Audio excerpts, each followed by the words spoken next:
Reaperman here, and I thought I'd bring you all back again for another lag test. See, I haven't given up on my idea of having a DVD recorder in the mix on this whole CRT setup, just because it's kind of a semi-analog technology, and I think that would probably work best for recording off of this setup. So I got rid of this guy right here. This is some kind of a Samsung 4 to 5 frame piece of garbage. And there was also a different DVD recorder that I didn't even show you on video. It was a combo DVD VHS unit, and that one was sold as tested, but it wouldn't even keep a disc inside of it without ejecting it, so I don't know what part of it they tested. My guess is 0. Anyway, the Samsung here had 4 to 5 frames of lag, and that's just not great. And the Sony right here is not impressing me at all, actually, so far. Now, you guys know the answer before I do. You can pause this video at any time and see exactly how much more unhappy I'm about to be. Because right here I've got my PS1 LCD, which is known to be 0 to 1 frames behind, with very few frames being behind. And then these, being CRTs directly hooked up, should, in theory, be just 1 frame ahead of this in very few circumstances, but almost always be on the same frame. And that's not what we were seeing with this here Samsung. What we were seeing was, 4 to 5 frames. And that's not great. But this Sony player, I'm noticing many worse tendencies than the Samsung. I guess the worst of them is that I have to wade down through multiple menus to select between composite and S-video recording, and it likes to process the snot out of everything. So I've got most of that turned off, but I still think I can see some blockiness, and I still think my reds are bleeding, which this thing has full control of the video for some reason. It loves to process video, and I just wish it would pass video through and then record off of it, but I don't know. So because of how it works, it's got both S-video and composite inputs and outputs, but it's stupider than that. So right now I have it set to pull off of S-video because the system is only S-video. However, I can switch this video over to composite, and it actually decided to mix it for me.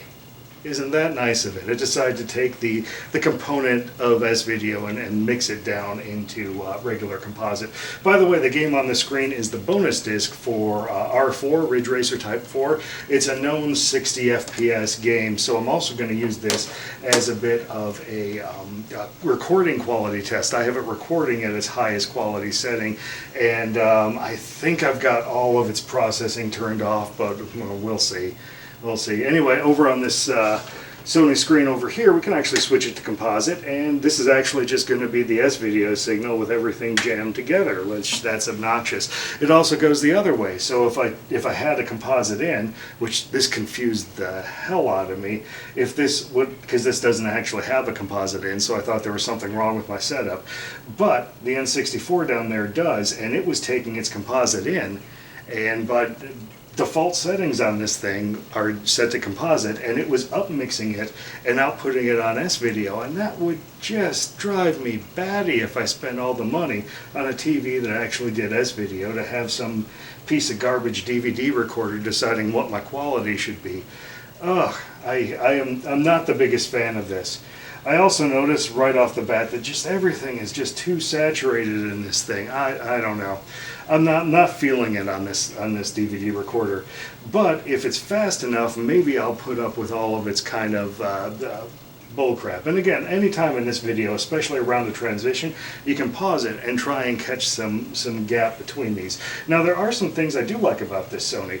One big thing I love about the Sony is that unlike the Samsung, the DVD drive itself is off-center, which is great because I've got this little pole going down the center of my setup here because I use these kind of cheap racks to put everything together. So I guess that's mostly on me, but this happens to work out much better for my setup in some ways and just terribly awful. What were they thinking when they designed the interface on this thing? This thing is a piece of trash, and I'm a big Sony fanboy, as you could probably see. Heck, Sony camera, Sony PVM, I got the PlayStation lights up there, PS2, PS1.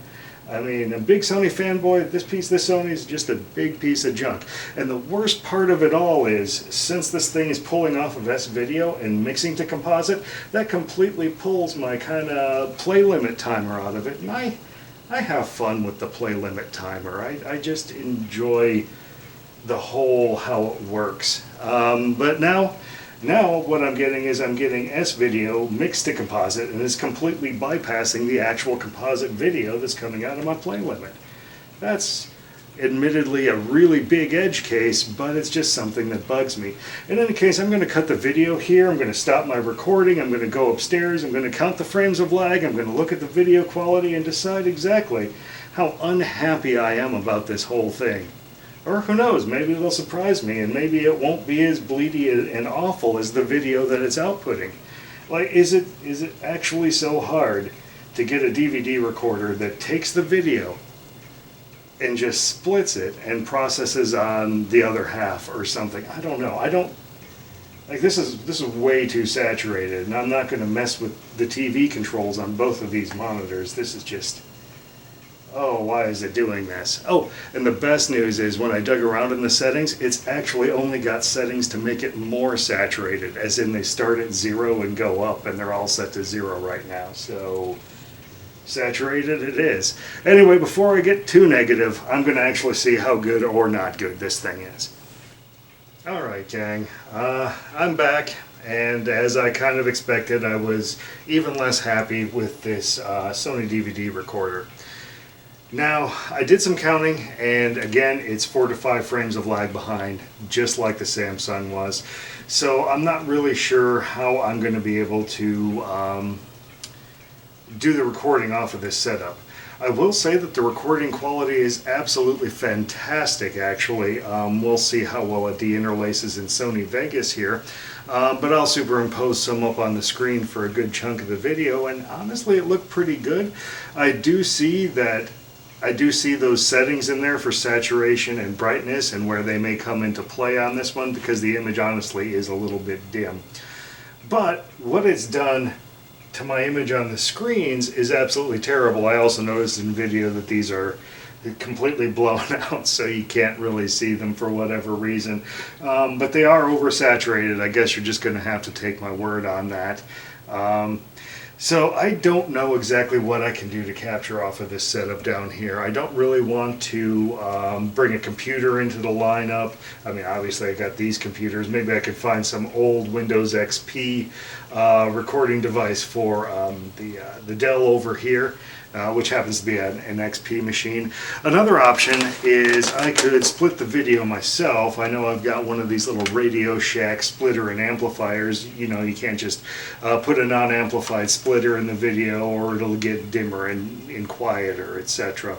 But this one only does composite. If I can find one that does S-video, I might be able to break apart the S-video signal and send it to different devices and deal with the lag that way. But there's got to be an easier way to do this, gang. There's got to be like a standalone device, like a DVR or something, that will let me record this without over-processing the signal and without adding frames of lag. I just don't know what it is offhand. Shoot. I mean, if I'm splitting the signal, I might as well just upscale it to HDMI on my end through like a FrameMeister or a RetroTink or something, and then just grab it with like an HDMI record option. I don't know, that sounds awful expensive for a setup that should just be dead easy. Yeah, I don't know. So down in the comments, leave me some ideas of where exactly I should go on this. Ideally, I'd really like a small DVR or something like that that would just let me record, because I don't need all of the bulk and width of an old audio-video component down here. I don't have a shelf width to fill up or anything like that. I want something small, easy, and just works. And I had thought that these DVD recorders were just going to work, and they really don't. They really don't, because they add lag seemingly unnecessarily. They add processing seemingly unnecessarily. I just don't get why these devices do that. So I think we've actually been dealing with lag in our setups a lot longer than we maybe thought we did. And again, the only way I'm able to catch this lag is with a modern 60 FPS camera. If I was back in the day, I would have no idea that I just added 4 to 5 frames of lag to my setup. And I wonder if this is true with VCRs and all those other things down there. And I rail against emulation, which often adds, you know, a few frames of lag, but even on these CRTs, which are supposed to be lag free, you can very easily get yourself into a scenario where you've got just awful lag.